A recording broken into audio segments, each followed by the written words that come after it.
Srikalahasti MLA బియ్యపు మధుసూదన్ రెడ్డిపై ఆయన అనుచరుడు హేమచంద్రారెడ్డి తీవ్ర ఆరోపణలు చేశారు. ఎమ్మెల్యే తనను వేధిస్తున్నారని తిరుపతి ఎస్పీ కార్యాలయంలో ఫిర్యాదు చేయడం తీవ్ర దుమారాన్ని రేపింది. శ్రీకాళహస్తి ఆలయంలోని వెండిని బెంగళూరులోని భారతి అనే మహిళకు తన ద్వారా అమ్మించారని వెల్లడించారు.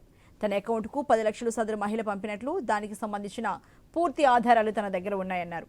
కరోనా సమయంలో తనతో బ్లాక్లో మద్యం విక్రయాలు చేయించేవారని తెలిపారు. ఇంకా ఎమ్మెల్యే అక్రమాలకు సంబంధించి అనేక ఆధారాలు తన దగ్గర ఉన్నాయన్నారు. 2010 నుంచి 2022 వరకు ఎమ్మెల్యే బియ్యపు మధుసూదన్ రెడ్డి దగ్గర పనిచేశానని, కొన్ని కారణాలతో వెళ్లిపోయానని తెలిపారు. అయితే తాను మరో పార్టీలో చేరుతున్న విషయం తెలిసి ఎమ్మెల్యే తనను వేధిస్తున్నారని తిరుపతి ఎస్పీ కార్యాలయంలో ఫిర్యాదు చేశారు. అలాగే ఎమ్మెల్యే అవినీతిపై తాను ఎస్పీకి ఫిర్యాదు ఇచ్చినట్లు హేమచంద్రారెడ్డి తెలిపారు.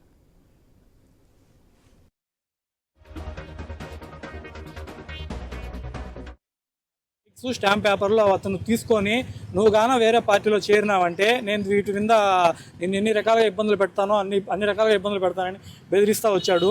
సరే, నువ్వు నన్ను బెదిరిస్తున్నావు కదా, నువ్వు గతంలో నా దగ్గర చేయించినటువంటి లిక్కర్ స్కాము, దానికి సంబంధించిన ఆడియోలు మరియు గుడిలో వెండి అండి, గుడిలో శ్రీకాళహస్తి దేవస్థానానికి సంబంధించిన వెండిని ఆయన భార్య, ఆయన అత్తగారు నా చేత బెంగళూరులో అమ్మించి భారతి అనే ఆమెకి అమ్మించారండి.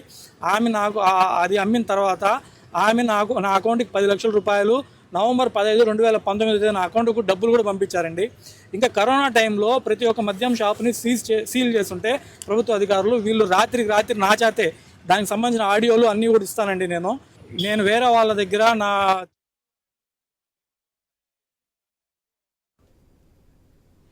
శ్రీకాళహస్తి ఎమ్మెల్యే బియ్యపు మధుసూదన్ రెడ్డిపై ఆయన అనుచరుడు హేమచంద్రారెడ్డి తీవ్ర ఆరోపణలు చేస్తున్నారు. ఎమ్మెల్యే తనను వేధిస్తున్నారని తిరుపతి ఎస్పీ ఆఫీసులో ఫిర్యాదు చేయడం ఇప్పుడు తీవ్ర దుమారాన్ని తెలిపింది. మరి శ్రీకాళహస్తి ఆలయంలో వెండిని బెంగళూరులోని భారతి అనే మహిళకు తన ద్వారా అమ్మించారని కూడా ఆయన చెప్తున్నారు. తన అకౌంట్కు 10 లక్షలు ఆ మహిళ పంపినట్లు, దానికి సంబంధించిన పూర్తి ఆధారాలు కూడా తన దగ్గర ఉన్నాయంటున్నారు. మరి కరోనా సమయంలో తనతో అలాగే బ్లాక్లో మద్యం విక్రయాలు చేయించారని తెలిపారు. ఇంకా ఎమ్మెల్యే అక్రమాలకు సంబంధించి అనేక ఆధారాలు తన దగ్గర ఉన్నాయంటున్నారు. 2010 నుంచి 2022 వరకు ఎమ్మెల్యే బియ్యపు మధుసూదన్ రెడ్డి దగ్గర పనిచేశానని, కొన్ని కారణాలతో వెళ్లిపోయానని తెలిపారు. మరి ఈ దేశకు సంబంధించి పూర్తి సమాచారాన్ని మా ప్రతినిధి వర్మ అందిస్తారు. వర్మ, మరి హేమచంద్రారెడ్డి బియ్యపు మధుసూదన్ రెడ్డిపై చాలా ఆరోపణలు చేస్తున్నారు. ఆయన దగ్గర దాదాపు ఒక 12 ఏళ్లు పనిచేశారు. మరి అయితే శ్రీకాళహస్తిలోని గుడికి సంబంధించిన ఆలయానికి సంబంధించిన వెండిని కూడా ఆయన అమ్ముకున్నారు. అలాగే బ్లాక్లో మద్యం సీసాలను కూడా అమ్మించారంటున్నారు. చాలా రకాల ఆరోపణలు చేస్తున్నారు. మరి దీనికి సంబంధించిన డీటెయిల్స్ ఎలా ఉన్నాయి వర్మ? అర్చన, శ్రీకాళహస్తి ఎమ్మెల్యే బియ్యపు మధుసూదన్ రెడ్డిపై ఆయన మాజీ అనుచరుడు హేమచంద్రారెడ్డి చాలా తీవ్రమైన ఆరోపణలు చేశారు.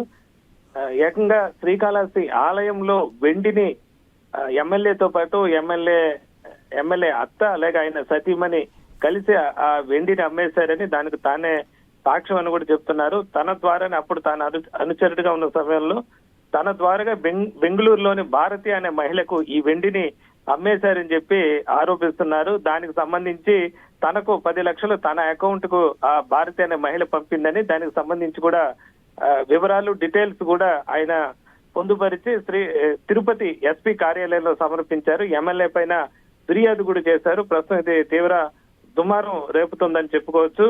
అలాగే ప్రభుత్వ మద్యం దుకాణంలో గతంలో ఇతను సూపర్వైజర్ గా పనిచేశాడు హేమచంద్రారెడ్డి.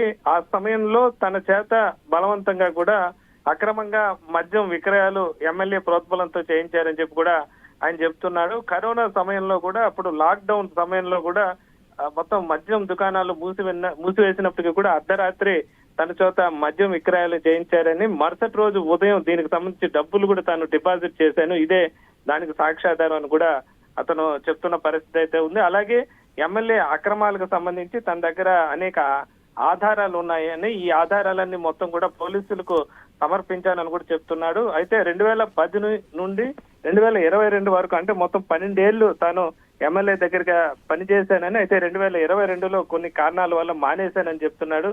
అయితే ప్రస్తుతం తాను మరో పార్టీలో చేరేందుకు సిద్ధం అవుతున్నానని, ఈ విషయం తెలుసుకున్న ఎమ్మెల్యే తన అనుచరులను పంపించారు. తన ఇంటి మీద వాళ్ళు వచ్చారంటూ కూడా కొన్ని సీసీ ఫుటేజ్ కూడా ఆయన సమర్పించడం కూడా జరిగింది. దీంతో తనకు ప్రాణభయం ఉందని, తనకు రక్షణ కావాలని కోరుతూ కూడా తిరుపతి ఎస్పీ కార్యాలయాన్ని అయితే హేమచంద్రారెడ్డి ఆయన వెళ్లి ఫిర్యాదు అయితే ఇచ్చిన పరిస్థితి అయితే ఉంది. ప్రస్తుతం ఈ వ్యవహారం శ్రీకాళహస్తి నియోజకవర్గంలో అయితే తీవ్ర దుమారం అయితే రేపుతుందని చెప్పుకోవచ్చు. ఏకంగా శ్రీకాళహస్తి ఆలయంలో వెండిని, అంటే స్వామివారి వెండిని ఏకంగా ఎమ్మెల్యే అమ్మేశారు. అంటే 2019 నవంబర్ 15న ఈ విధంగా అమ్మేశారంటూ కూడా ఆయన డేటుతో సహా చెప్తుండడం కూడా మనం గమనార్హంగా చెప్పుకోవచ్చు. మొత్తం మీద హేమచంద్రారెడ్డి చేస్తున్న ఆరోపణల పైన మరి ఎమ్మెల్యే ఏ విధంగా స్పందిస్తారని తెలియాల్సి ఉంది. ప్రస్తుతం ఎన్నికలు కూడా ఇంకొక నెల రోజులు ఉన్న సమయంలో ఎమ్మెల్యే మధుసూదన్ రెడ్డి పైన ఈ విధంగా అతను మాజీ అనుచరుడే ఆరోపణలు చేయడం ప్రస్తుతం అయితే దుమారం రేపుతుందని చెప్పుకోవచ్చు. మరి దీని మీద ఎమ్మెల్యే ఎలాంటి వివరణ వస్తుందో